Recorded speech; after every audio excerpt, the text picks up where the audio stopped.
சித்திரகுப்தரின் ஆசிகளை பெற்று உங்கள் எதிர்மறை கர்ம பதிவுகளை அழிக்கவும். சித்ரா பௌர்ணமி என்பது தமிழ் மாதமான சித்திரையின் ஏப்ரல் மே பௌர்ணமி நாளில் தமிழர்களால் அனுசரிக்கப்படும் ஒரு சிறப்பு நாளாகும். ஒவ்வொரு மாதமும் ஒரு குறிப்பிட்ட நட்சத்திரத்தின் கீழ் முழு நிலவு வருகிறது.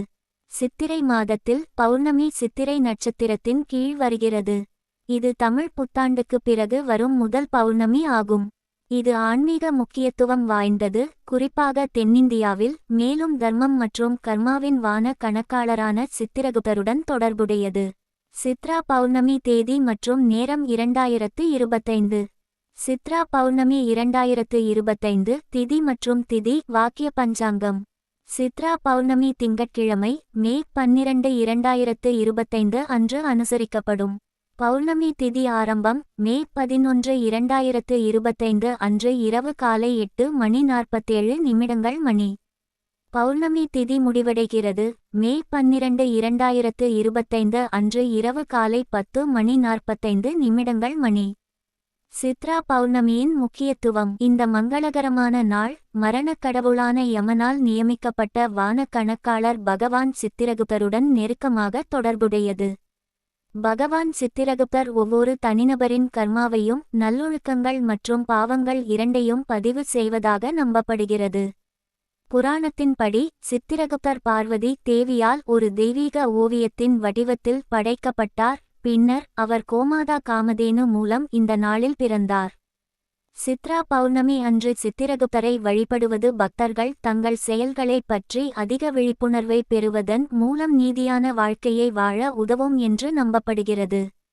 இது பாவங்களை சுத்தப்படுத்தவும் ஆன்மீக தகுதியை பெறவும் உதவும் என்றும் கூறப்படுகிறது. இந்த புனித நாளில் பக்தர்கள் சிவன், முருகன் மற்றும் சக்தி தேவியை வழிபடுகிறார்கள்.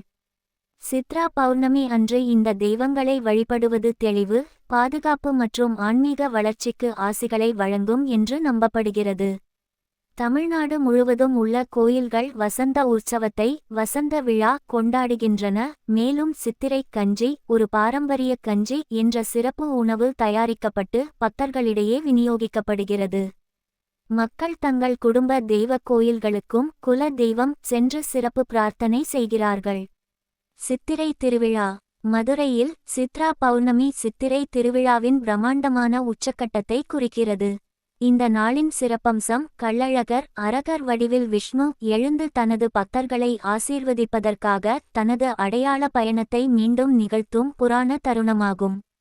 இந்த தெய்வீக காட்சியை காண ஆயிரக்கணக்கான மக்கள் கூடுகிறார்கள். ஜோதிட முக்கியத்துவம். சந்திரன் சித்ரா நட்சத்திரத்துடன் ஸ்பைகா நட்சத்திரம் இணையும்போது சித்ரா பௌர்ணமி ஏற்படுகிறது. சித்ரா பௌர்ணமி முழு நிலவின் கதிர்கள் தெய்வீக சக்தியை கொண்டுள்ளன. அவை ஒளியை சுத்தப்படுத்தி மன தெளிவை மேம்படுத்தும் என்று நம்பப்படுகிறது. பக்தர்கள் சந்திரனின் ஆற்றலை உறிஞ்சுவதற்காக நிலவொளி பிரார்த்தனைகள் மற்றும் தியானங்களை செய்கிறார்கள்.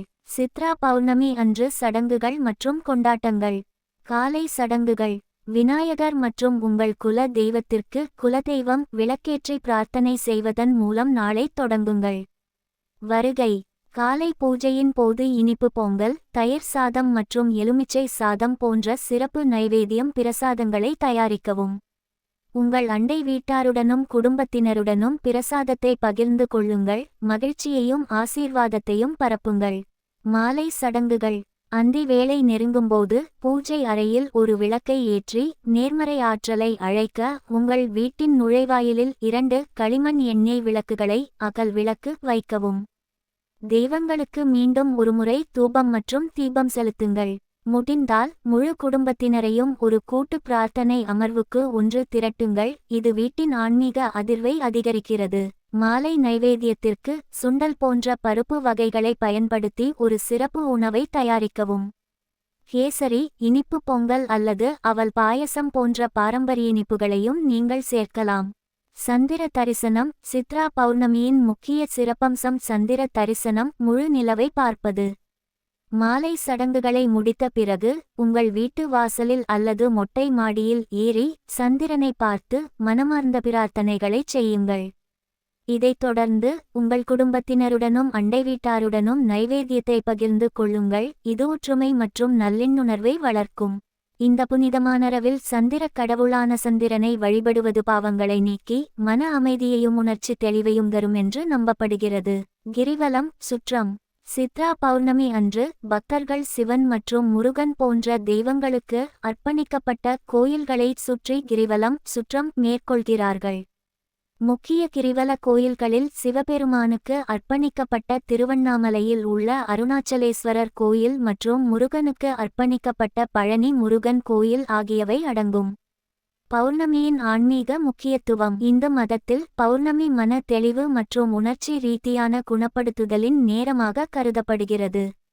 தமிழ் புத்தாண்டுக்கு பிறகு வரும் முதல் பௌர்ணமியாக இருக்கும் சித்ரா பௌர்ணமி பின்வருவனவற்றை குறிக்கிறது.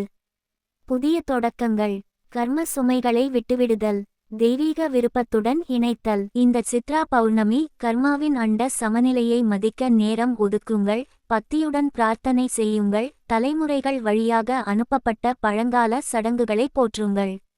உங்கள் குடும்பத்தினருடன் இந்த நாளை கொண்டாடுங்கள். பாரம்பரிய பிரசாதங்களை தயாரிக்கவும், நிலவொளியில் பிரார்த்தனைக்காக ஒன்றுகூடவும், ஒற்றுமையின் மகிழ்ச்சியில் பங்கேற்கவும். சித்ரகுப்தர் மற்றும் பிரகாசமான சந்திரனின் ஆசீர்வாதங்கள் நீதி மற்றும் ஆன்மீக வளர்ச்சியை நோக்கி உங்களை வழிநடத்தட்டும்.